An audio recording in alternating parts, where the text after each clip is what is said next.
Dan pada hari ini saya ingin maklumkan bahawa siasatan telah pun lengkap.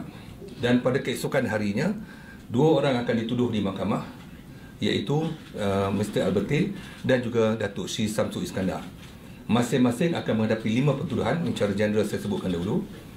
5 pertuduhan masing-masing di bawah Akta SPM 2009 dan di mana pada keesokan harinya di Mahkamah Session Kuala Lumpur, kedua-duanya akan dituduh di Mahkamah Session Kuala Lumpur terlebih dahulu, dan dijangka akan dituduh lagi pada hari Jumaat di Mahkamah Session Shah Alam.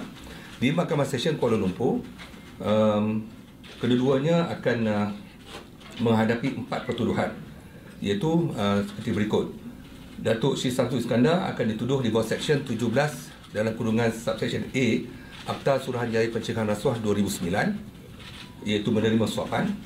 Yang kedua, Mr. Albertin dituduh kerana memberi suapan di bawah Seksyen 17 Subsection B Akta Suruhanjaya Pencegahan Rasuah 2009. Dan begitu juga di Mahkamah Session Shah Alam kalau dituduh pada hari Jumaat, di mana masing-masing akan menghadapi 1 pertuduhan di bawah seksyen yang sama. Depannya. Dan berhubung dengan soal ini, beliau tidak dituduh di mahkamah dan telah diklasifikasikan sebagai saksi untuk membantu dalam kes ini.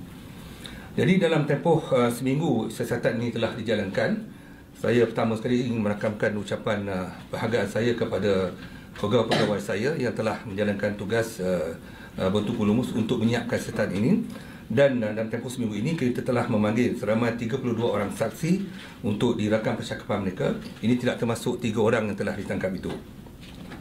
Dan kesemua saksi-saksi ini telah kita rakam dan kita akan maklumkan kelak apabila sekiranya dipanggil untuk ke mahkamah.